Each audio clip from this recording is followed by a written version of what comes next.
Shock Monkey Radio is entertainment for adults, by adults, and the views and opinions expressed here do not reflect upon the sponsors or FXBG Public Radio. For additional information, please refer to the United States Bill of Rights. Stand warned. I stepped outside for a smoke this morning and I saw a deer, a female deer. And it was beautiful. I looked, it was bathed in this ray, a drop of golden sun. And she turned and she saw me, a name I called myself, and then a long way she ran. She ran so far away.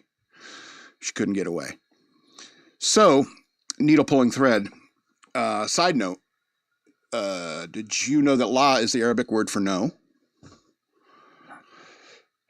So the deer had left, so I went back inside, had my tea, jam, and bread, and that brings us back to another doe I hit like 6 or 7 years ago in my car. You remember that? I think I talked about it on the show, where I hit it and it kind of went flying, flipping around. I went out and jumped out of the car, ran out there and checked on the deer. It was gone.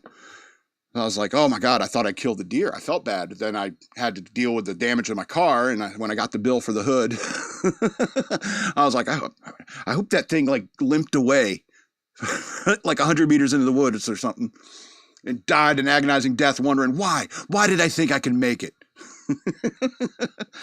So it's funny because when I see a deer and I get surprised by one, like I was this morning, I look at it. My first instinct is like loose horse. Like there's a loose horse and I should go back inside, get a weapon or something. But then it's a deer and I'm not scared. I don't think deer are evil, per se. And so, but if I saw like a moose or an elk, I would be like, oh, back in the house, get a gun. Cause it's for some reason, the deer do not trigger my horse impulse, or something like that. So I just wanted to, do, re, mi, fa, sol, la, ti, do, so, do. Welcome to Shock Monkey Radio. I am your host, the Madman. And I think it just proved why I'm called that.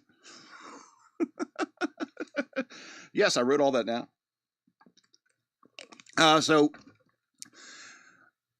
We have to go over some business. You can go to patreon.com/shockmonkeyradio. You can become a patron today. And if you're a patron or if you send me even $1 on Shock Monkey Radio, I have 8 of these.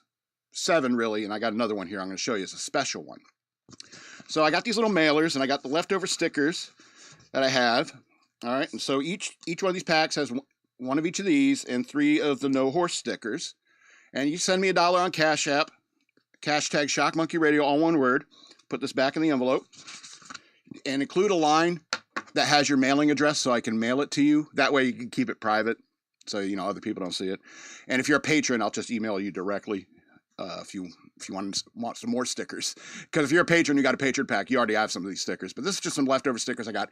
So I got 7 of these and 1 of these, and this is a special pack. And there's one of these people who donate at least $1 or become a patron will get this extra pack that not only has all the stickers, this one's stuck, the same stickers that you saw in the envelope, but also a larger Shock Monkey sticker and the last deck of playing cards. I got little horse stickers flying around everywhere. So I'm going to put some I'm going to get like a comic book board and make this a little more solid so the stickers don't bend. But all you got to do is go to patreon.com/shockmonkeyradio. You can become a patron, and you may have missed the patron packs, but you could probably get one of these. And if you send me at least $1 on Cash App, I'll send you out. Just make sure you give me an address so I can mail it to you. So there's a total of 8 of them. And one of the 8 is going to be the special pack that has the deck of cards and the extra large sticker. So, a little bit of business to get out of the way. Please follow me on social media over there.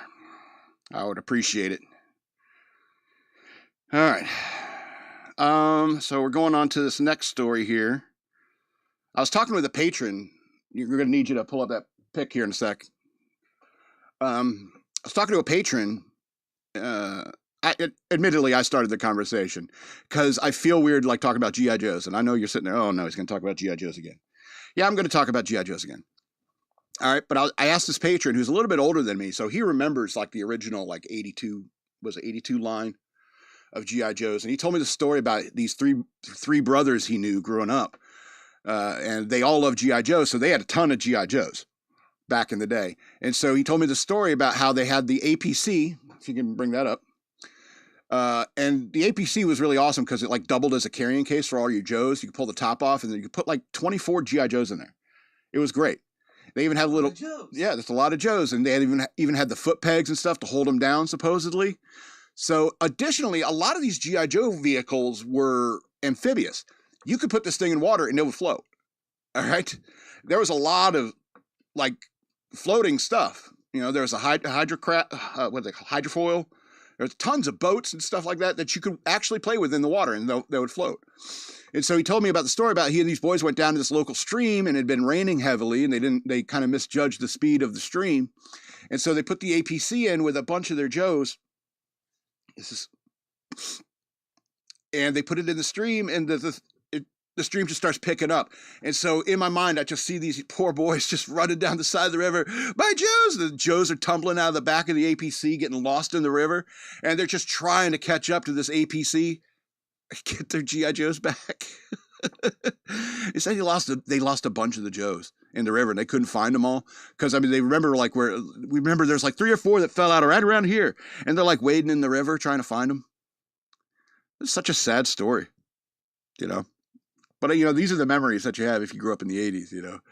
I think we all have a story similar to that. Anyway, that's all we're done talking about G.I. Joe. I'm sorry. I had a hard time writing this week because EK showed an interest in playing G.I. Joe with me. He's like, yeah, I'll make up a character for our G.I. Joe role-playing game. Ninjas and Super Spies game.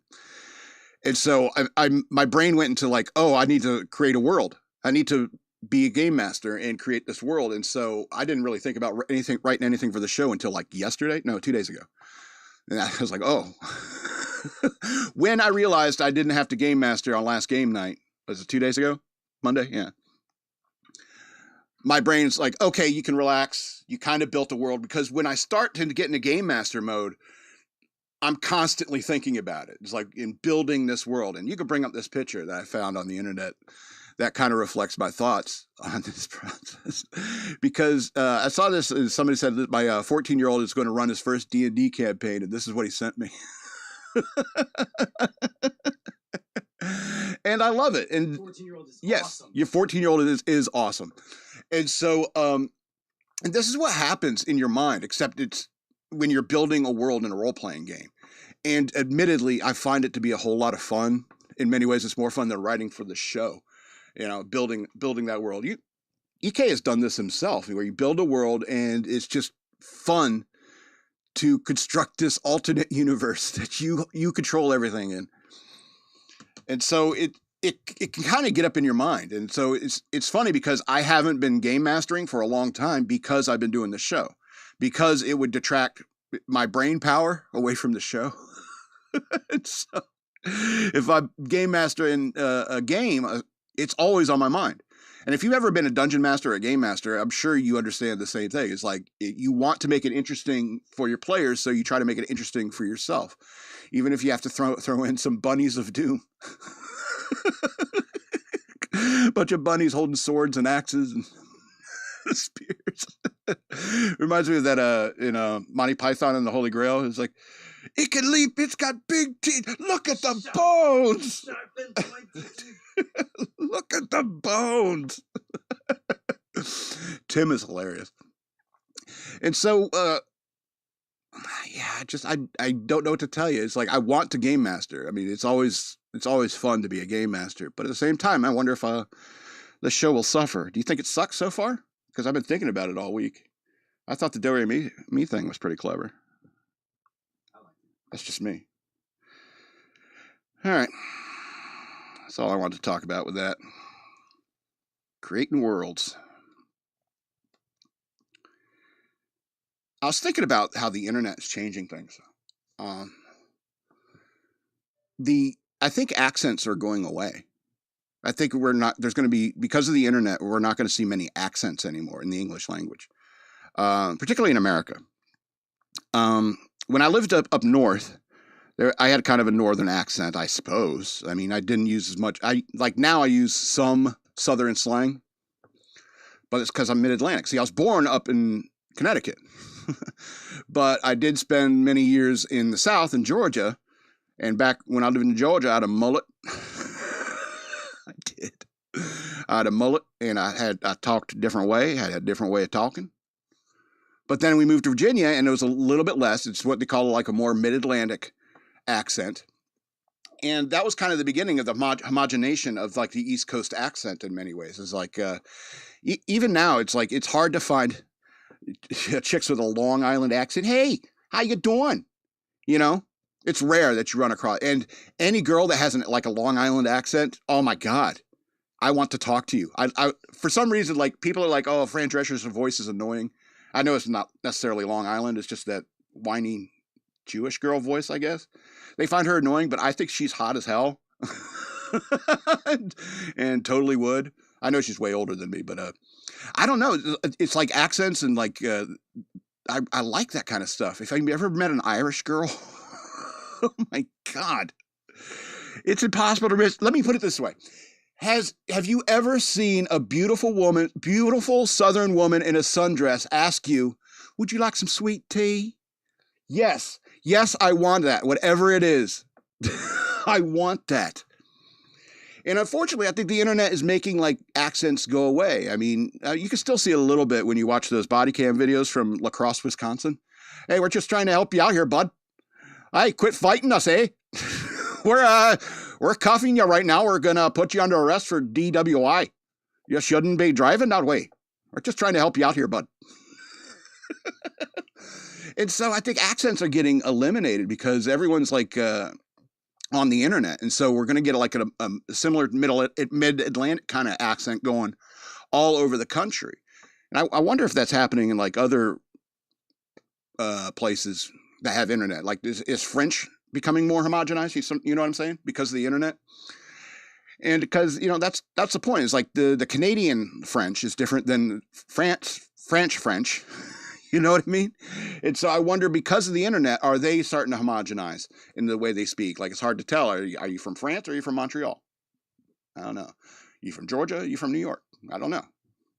And so I wonder if that's like a bad thing. Also, additionally, I think that like culture and style, it hasn't moved a whole lot in the last 20 or 30 years. You know, back in the 20th century, it's like every decade had its own style.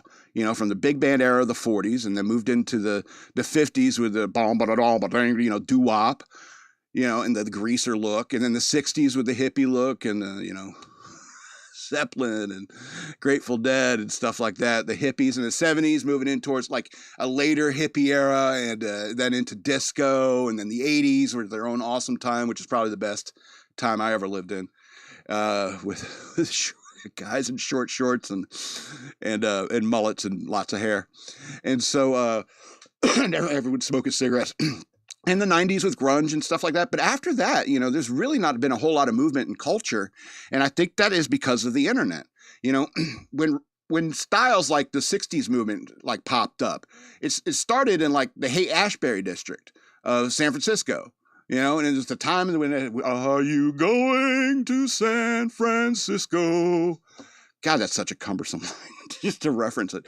Anyway, so because of that, like people who would visit San Francisco and they'd see the way these hippie chicks are dressed, and they're like, oh, where did you buy that? And they go, oh, this store over here. They go to that store and they're like, oh, they'll buy a couple of those. And then they go to their hometown. They go back to their hometown and they're like the talk of the town because they're dressed like hippie chicks. And that's awesome.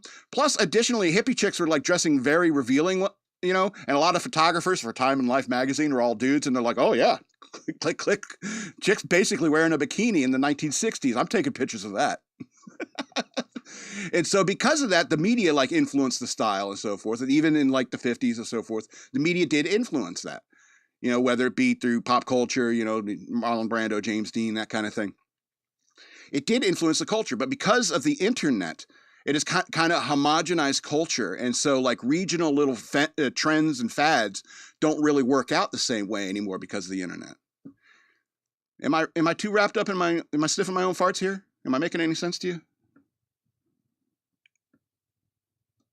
I don't know. It just makes me sad. I don't want there to be a day where there's never any hot blonde. Let me tell you something. When I was in Georgia, you see a hot blonde woman in a white sundress with a pitcher of sweet tea. Would you like some more sweet tea? She bends over, a little crucifix necklace dangling in between her cleavage. You know what I'm saying? Would you like some sweet tea, honey? Yes, ma'am. Yes. Don't tell me we're never going to have that again. That's like one of the most beautiful things I ever saw, was like going to a restaurant and this pretty blonde chick, remember clear as day, leans over, that dangling little crucifix. Would you like some more sweet tea, honey? Yes, give me everything you want to give me. I don't want that to go away. Anyway, I do these little pauses so I can make cuts later. Plus, it's a Paul Harvey kind of thing. I'm Paul Harvey. And I wasn't done talking. So I'm going to talk about something that everybody in the conservative field was talking about 2 weeks ago. And now everybody's talking about, the Pride Month that isn't happening. And I don't want to talk about that because it's gay. See, I make a pun and nobody laughs. I wasn't sure if you did it on purpose.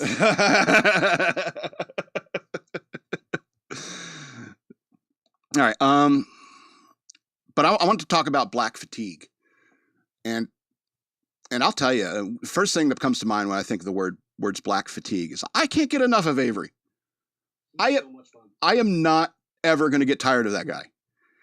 I don't know if you know, I have a friend who is black, and his name is Avery. I'm not friends with him because he's black. I'm friends with him because he's funny, and he's creative, and he plays these role-playing games with us. He talks about comic books and anime and stuff like that. I don't like that he's into anime, but, nobody's perfect, And I wanted him to come play with us on role-playing game on Monday night, but now he's got a girl, he's getting leg, as they would say in the 80s. He's getting leg now, so he doesn't want to. So the nerdy stuff is the first to get cut from your life. I get it. But I love the guy. But Avery isn't the kind of guy that people are talking about when they talk about black fatigue. The black fatigue people are talking about is all these people. You can watch a lot of body cams and you'll see what people are talking about. It's, it's black people who misbehave. They argue with cops. They fight cops. They argue with, they argue with staff at restaurants. They're knocking over displays at McDonald's and yelling at, people, getting into fights in the streets until all their clothes come off. There's wigs and eyelashes and fingernails flying everywhere. It's so ratchet and so disgusting, and it's just black people behaving badly. It's not people like Avery. I don't know about you, but if I was out hanging out with somebody, if I'm a guy in any body cam video with a black guy in it, I'm the guy in the passenger seat who's just like, I have no idea that guy would talk or act that way around cops.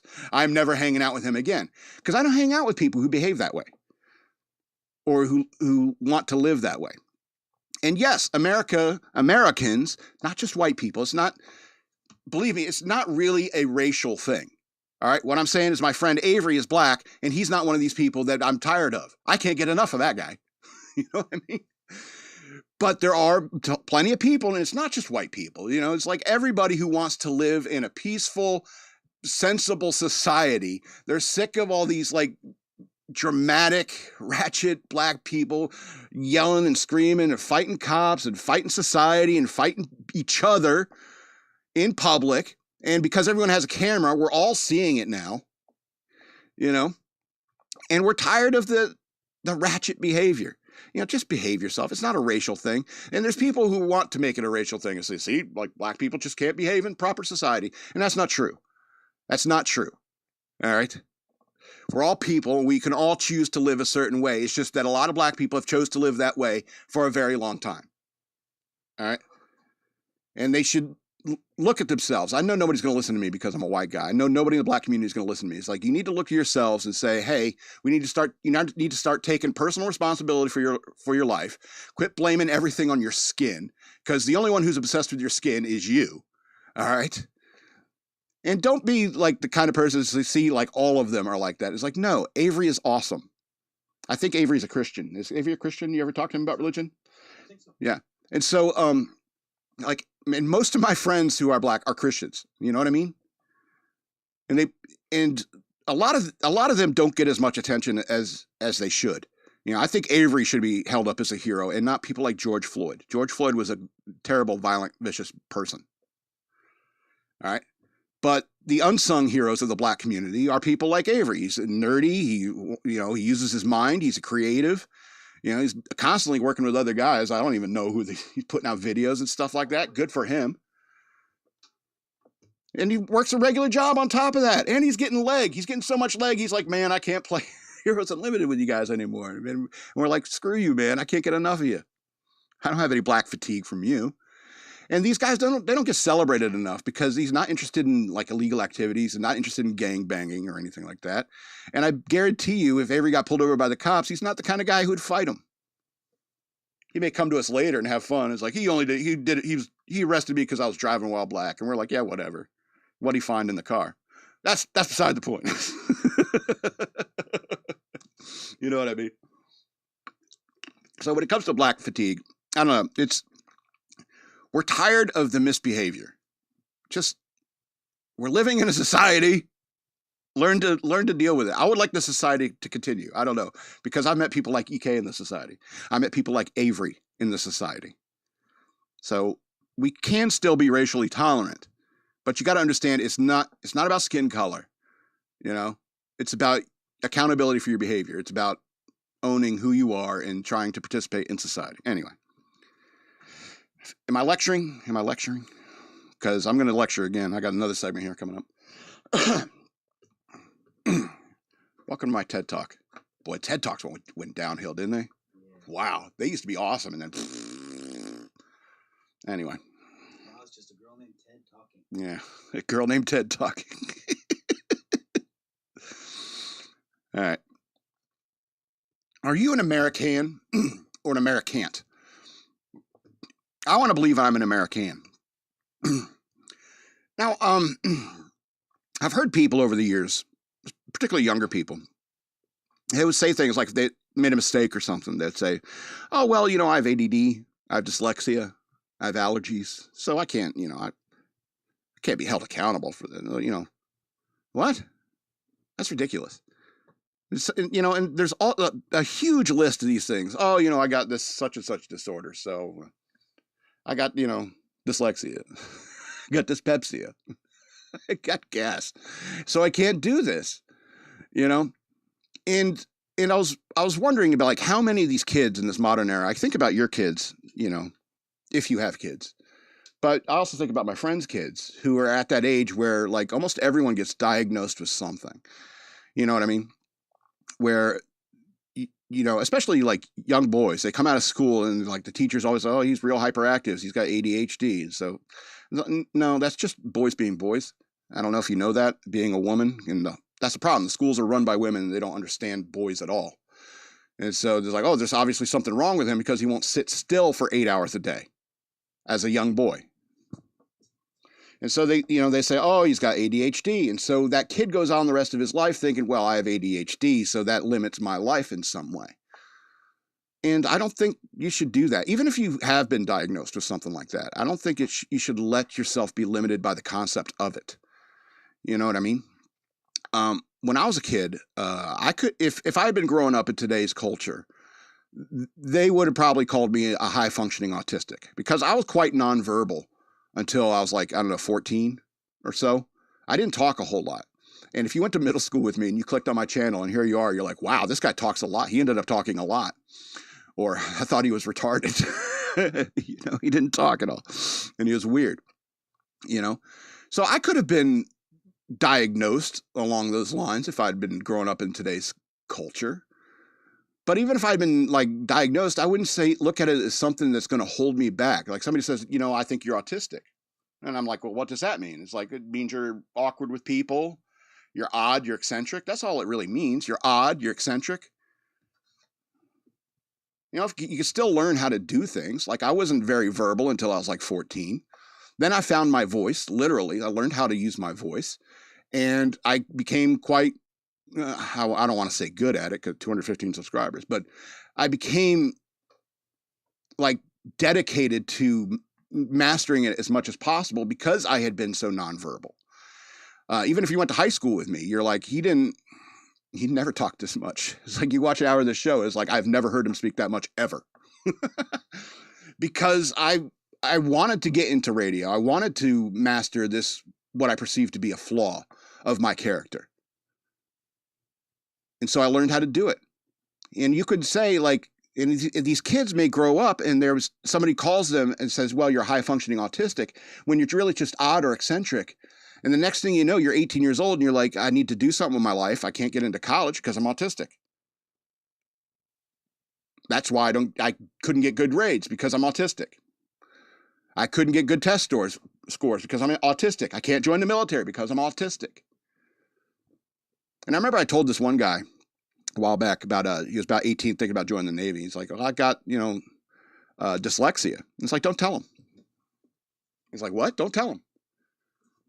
He's like, don't tell the government? And it's like, yeah, see how long you can get away with it. Worst comes to worst. No, it wasn't dyslexia. It was asthma. He said asthma. And it's like, is it severe? And he's like, no, it's just like sometimes I get, well, don't tell him, don't limit your life. You know what I mean? And I have even family members who'll be like, well, I have ADD. And so this is why I can't do this and do that. And it's like, you're limiting yourself. I guess maybe it's just I read too many superhero comic books and stuff like that. It's like my problem is I wasn't powerful enough.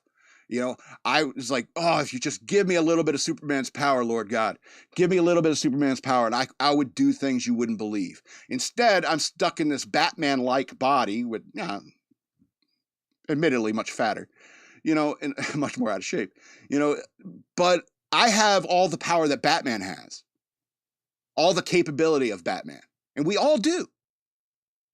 You just need to learn to master your mind and don't trip yourself up with all these, diagnoses and problems that other people perceive or even you perceive. You don't stop working out just because your muscles start to hurt. You know what I mean?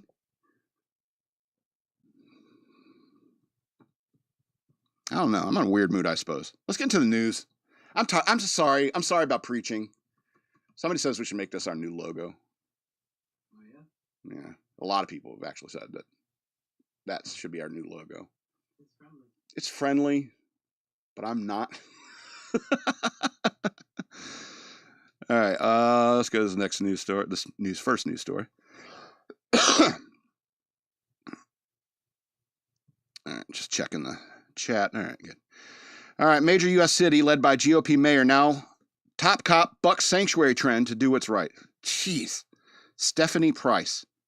And Stepheny. You can't even spell your name right. Why should I expect a good headline from you? Let's see what the article says. It's been nearly a month since Daniel Comeux, forgive me,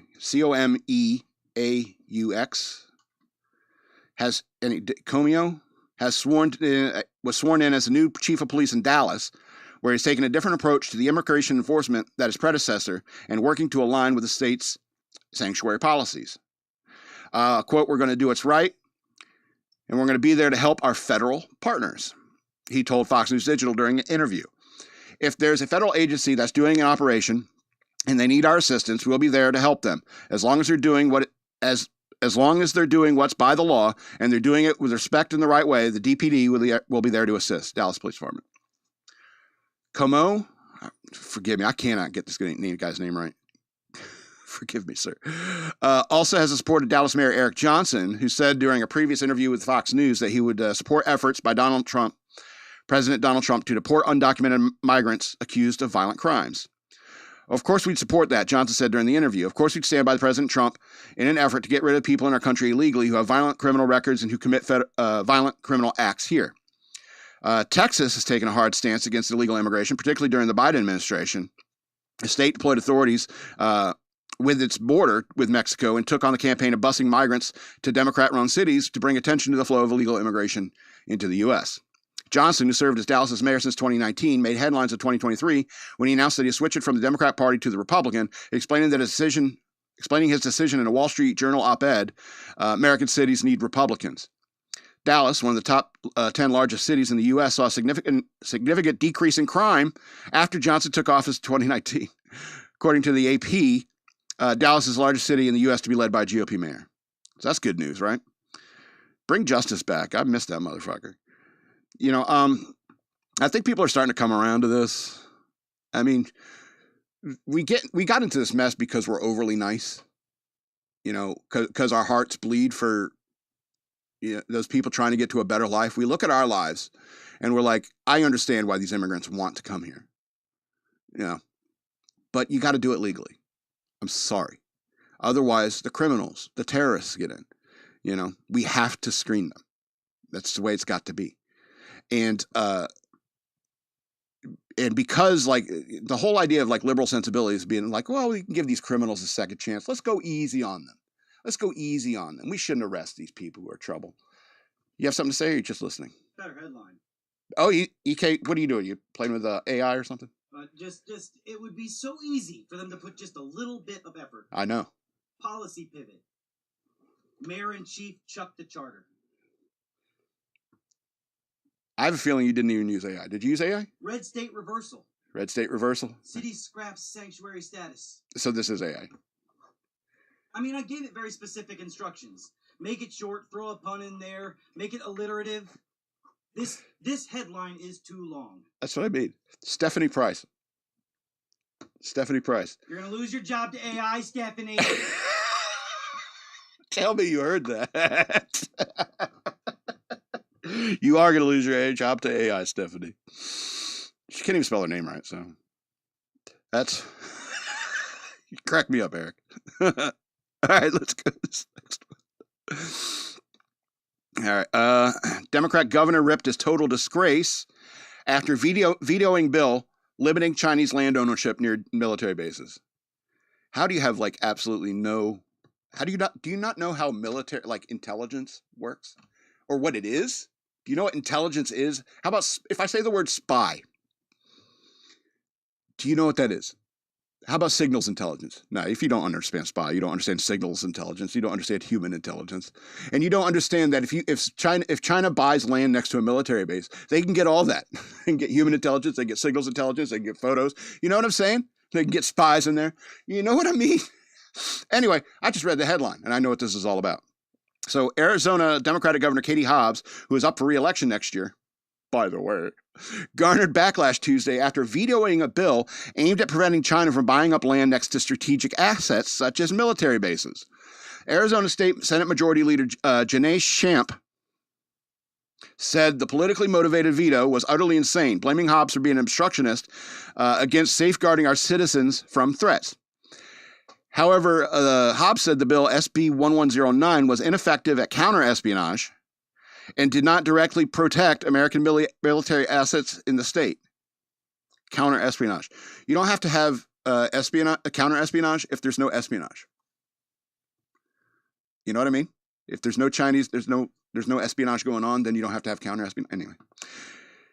Chinese investment in land near military bases has become an increasing concern for national security hawks. Shamp, in her efforts to get a now vetoed bill passed, cited recent Chinese attempts to lease buildings alongside Arizona's Luke Air Force Base, where military trains fighter pilots. Governor Hobbs' veto of SB 1109 hangs an open for the CCP sign on Arizona's front door, allowing Communist China to buy up American land near critical assets near Luke Air Force Base, Palo Verde nuclear power plant, and Taiwan Semiconductor's growing fabrication footprint, said Michael Lucci, the CEO and founder of State Armor Action, a conservative group with a mission to develop and enact state-level solutions to global security threats. Allowing Communist China to buy up land near our critical assets is a national security risk, plain and simple, and Governor Hobbs is substantially and completely wrong when she says that SB 1109 is ineffective at counter-espionage and does not directly protect our military assets, he added. How could you be so dumb?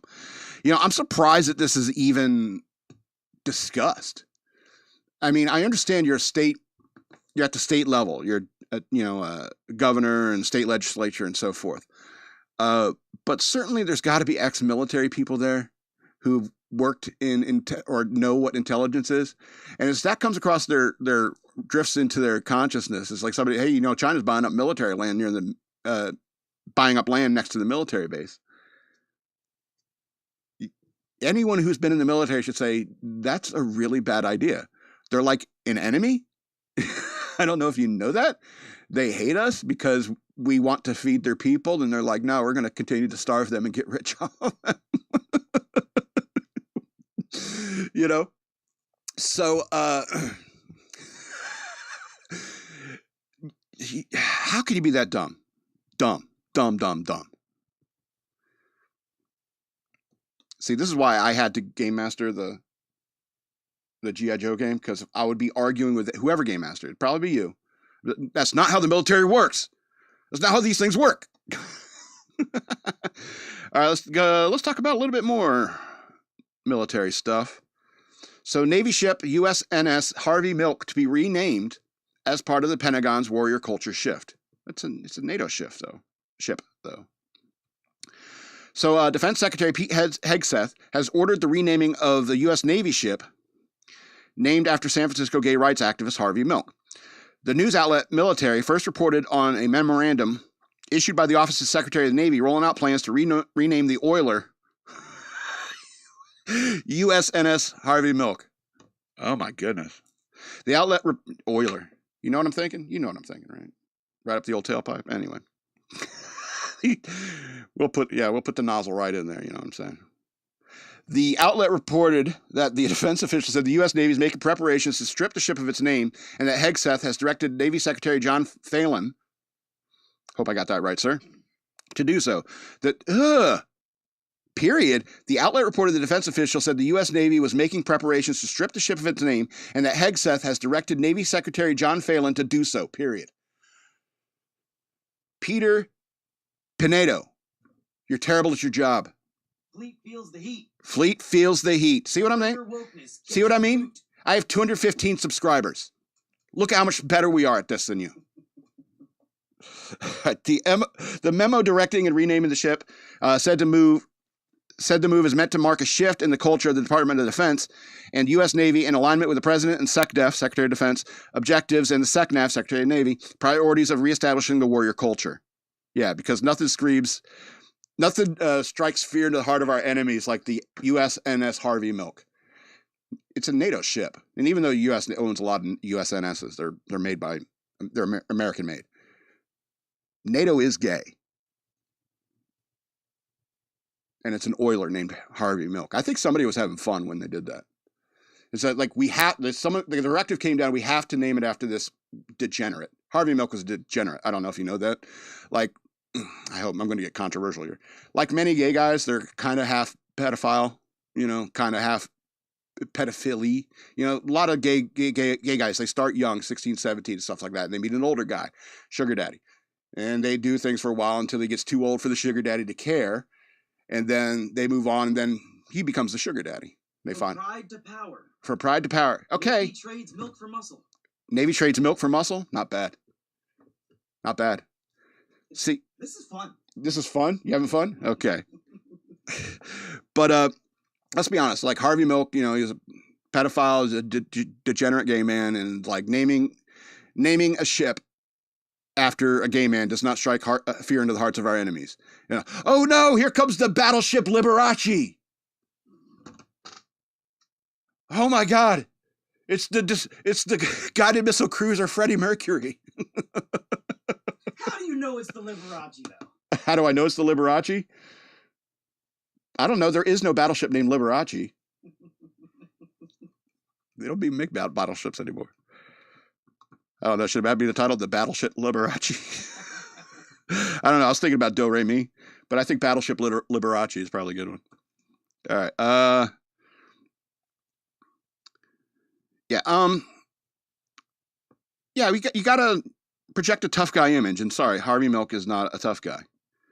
It's even like people get pissed about the Native American names of like military equipment, like the Apache helicopter. Do you know why we call it the Apache, this badass piece of machinery? Because the Apaches scared the shit out of us.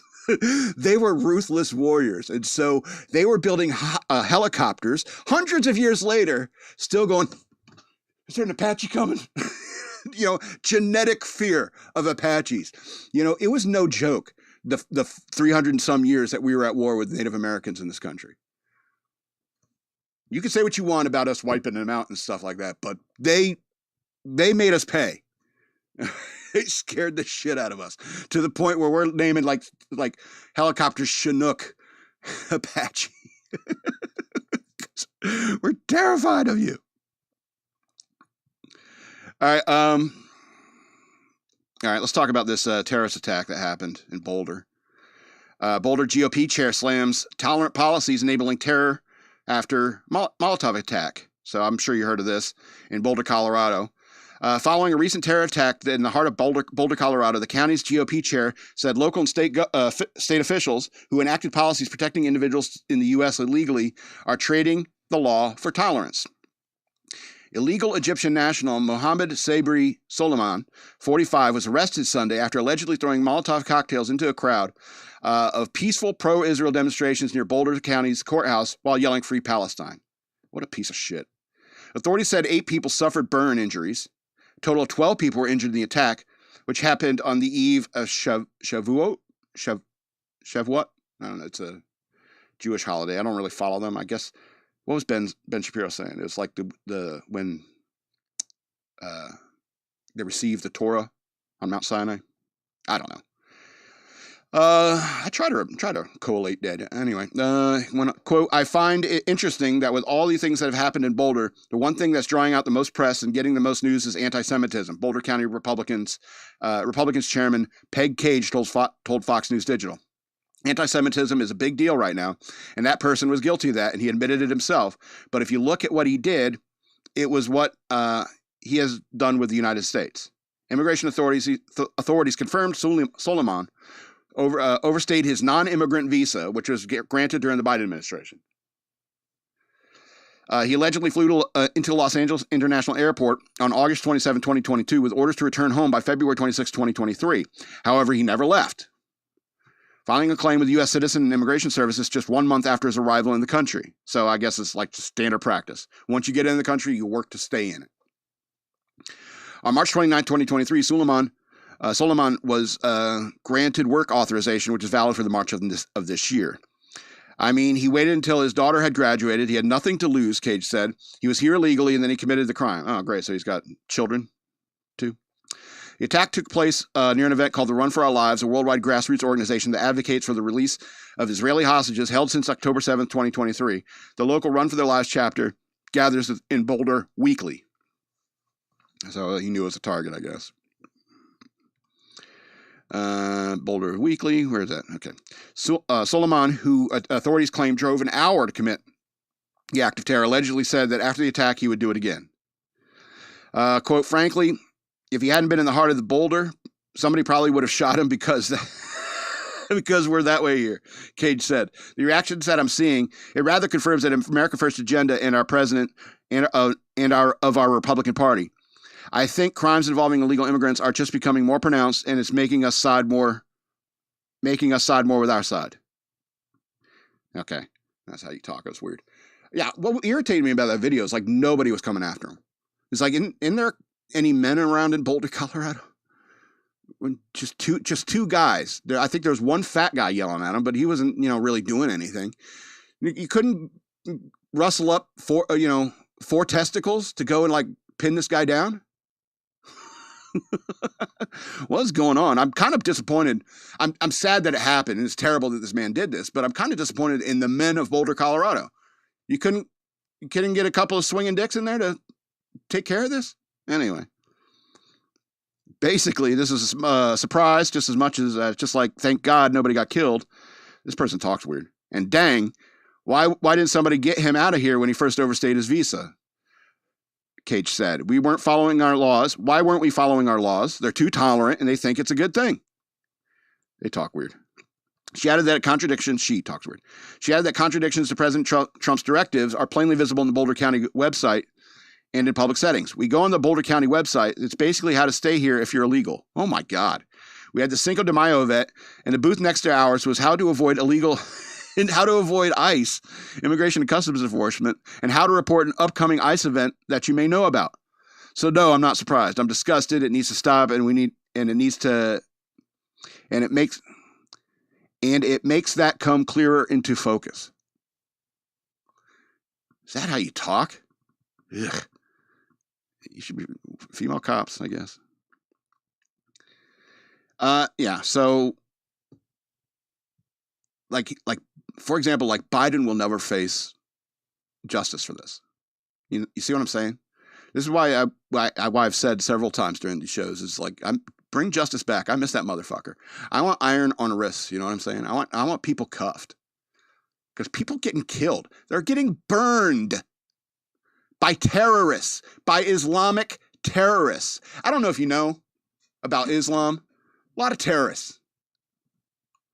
Anyway, I'm tired of being angry. Let's go to lighter subjects. Let's laugh at these stupid motorcyclists. This story reminded me of a joke. Two guys walk in a bar. You'd think one of them would have saw it. Florida motorcyclist injured after hitting 6-foot alligator on highway. Yes, plural, motorcyclists. Two motorcyclists were hospitalized over the weekend after striking a 6-foot alligator on the Florida roadway, according to State Highway Patrol.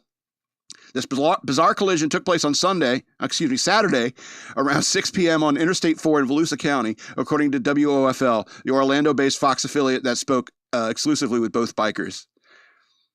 67-year-old Cameron Gilmore, wow, who sustained a broken foot and toes after hitting the alligator, told WFOL that he and 25-year-old Brandy Gross were riding with a larger group when the former noticed a big blob in the road. So you're riding with a group, and everyone else seemed to avoid the alligator. Everyone else seems to have been able to avoid the alligator in the road. I'm just putting it out there. You're 67 years old, dude. Excuse me. I thought it was a semi-tire that came off the tread or something, Gilmore said. However, the blob in question wasn't a tire. It was an alligator that threw him off his motorcycle after he hit it. I said, help me, Jesus, Gilmore told WOFL. It's funny because like when that happens, when something like that happens, time slows down, adrenaline, time slows down. And you have this whole conversation with God, as you're flying through the air. I said, help me, Jesus. And I just kept flipping, and I'm like, when is this going to stop? He continued. And then I started sliding, and I'm like, when is this going to stop? I'm just sliding, and then it went off the road in the grass, and I was like, when is this going to stop? And couldn't move much. Gross, who was right behind Gilmore, suffered a similar fate. I just seen something, and like once I realized what it was just too late. He told the network. I was like, oh crap, and it just, the impact happened. I flipped over, and I just wasn't expecting the gator to be in the middle of the road right there. Yeah, he's in his 20s. You can tell by the way he talks. Gross reportedly sustained a concussion and cracked a bone on the side of his wrist. Ooh. As for the alligator, the extent of the injuries remains unknown, and the crash is under investigation. Why? Why are you investigating this? The guys just told you they were riding with friends, and they're the only two idiots that did not avoid this alligator in the road. Case closed. I mean, really? Gilmore and Gross, however, remaining upbeat about their injuries. They're calling me Gator Gilmore instead of Florida Man. Gilmore said for admitting that he is indeed getting called Florida Man too. Yeah, kind of deservedly so. Like I said, two guys walk into a bar. You'd think one of them would have seen it. But you're also riding with other people, and they all missed it too. Maybe like they were riding by and they pointed at it. Watch out for the alligator as they rode by, and you're like, oh, it's just a tire. And then you're like, our Father, what? Hey, you're flying through there. Hallowed be thy name. Please save my ass. I am so sorry for all my sins. Yeah, I've been in those situations where the car rolls or something like that, and you're like, you write paragraphs to God in those moments. All right, let's talk about the last rites of Jeff Myrtlebank, or something like it. Woman declared dead by coroner, moved to a coffin, and turns out to still be alive.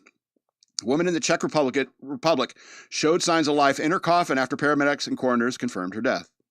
It's 2025. What kind of competence do you have in your society when you miss this? Anyway. However, this is a phenomenon that has happened for many, many years. It's kind of a human oddity. It's been happening for a long time. A woman declared dead by a coroner after her husband found her unresponsive in bed was being placed in a coffin when morticians made a startling discovery. She was very much alive. The horrifying tale from the Czech Republic unfolded when an 88-year-old woman who was thought to be dead showed signs of life in her coffin. Bring out your dead. I'm not dead yet. Can you help me out, man? I got better. According to blesk.cz, the husband of the woman was thought to be deceased, called the Pilsen emergency services to potentially help his wife. The husband told the emergency dispatch that she didn't move and she didn't breathe, according to the report. When paramedics arrived, they confirmed the woman's death, and the coroners were dispatched to the apartment. The coroner also confirmed the woman's death, and undertakers were called to move the body into the coffin. The husband, also known as Bless, said the workers transferred her to a coffin, and when they were right here in the apartment, in the hallway by the door, they found out she was alive. That's got to be something wrong with the translation, right? From Czech. And the ambulance arrived shortly after, and the woman's transported to the hospital. While this all maybe seem like something out of a horror story, the rare medical occurrence has happened before. According to Cleveland Clinic, it's known as the Lazarus effect. Named after the biblical story of Jesus raising Lazarus back from the dead, this usually occurs after a CPR ends. Typically, this happens after a cardiac arrest occurs and CPR is administered to the patient. The medical phenomenon occurs after the patient is clinically pronounced dead.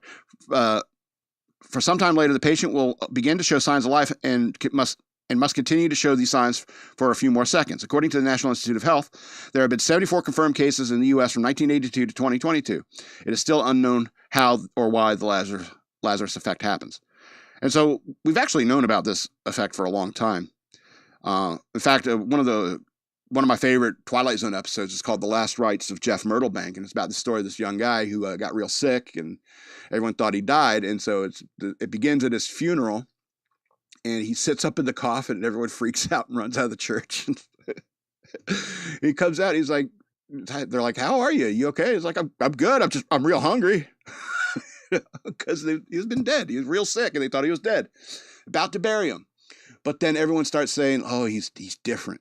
He usually has 3 eggs in the morning," his mom would say to his father. And he's like, "Well, man, tastes will change." It's like, he's never not had, 4 pieces of bacon. He's like, "Oh, he's different." So the little girl goes out to the mailbox, hang out with her friends, and she's like, "Oh yeah, my folks say he's different," and stuff like that. So the next thing you know, the whole town is talking. It's like, "Oh, he's different." I hear, and there's people talking in the store. I hear there's stories about ghosts just wandering this earth, waiting for a fresh body to jump into. And so the whole town starts thinking that Jeff Myrtlebank is this zombie and so forth because he's just a little bit different, And so he's like, everyone starts confronting him all the time. And so he's like, he kind of has to react to all this, but he starts playing into it. He starts realizing how he could play this angle. And he goes, and so this bully used to beat him up all the time and says, "You know what? I ought to kick your butt like I used to back in the day." He's like, "You're right. You used to beat me up a lot, but you haven't whooped me lately, And the guy gets, "Oh my God." And so he fights him. He gets beat up by Jeff. And he goes back to town to tell these people, "I'm telling you, I fought him before. I never seen him use those kinds of moves. I'm telling you, he had some kind of ring training or martial arts training. I'm telling you, that is a different man I fought today." And so it's a pitchfork mob coming for him. It's like, I guess, the radios didn't work or something that day. And so it took place in the 1920s. This story. And so pitchfork mob's like, "We're going to run you out of town." And he checkmates them intellectually. And so it just, because of this thing that happened to him, it turned him into a smarter person. And so I like it. So if this happened to me, if I woke up in a coffin and there's my funeral, everyone's freaking out because I just sat up at my funeral, I would start acting different intentionally. I would start using phrases I'd never said before, like old phrases. "By Jove. Oh, that simply isn't cricket." Just all of a sudden I have a British accent. "What are you speaking of? I have always talked in this manner." Anyway, this is going to be the end of the show. I want to remind you again to go to patreon.com/shockmonkeyradio. Become a patron today, and you could get, like, I have these leftover packs, I guess. What should we call these? Like the sticker packs? I don't know. Special sticker packs. I got 8 of them. Or you can send me money, like just a simple $1, just to help cover postage, to hashtag shockmonkeyradio on Cash App. You can send me money that way. And I'll send you out a little package of stickers. And one of them will be a special pack that includes a big sticker and a Shock Monkey deck of cards. You check that out. You can follow me over here on social media at DNALETSAW. That's the word wasteland spelled backwards on Twitter. Or you can follow me on Instagram at SLRobbins13 on the Instagrams. This has been Shock Monkey Radio. I'm the Madman, and I love you.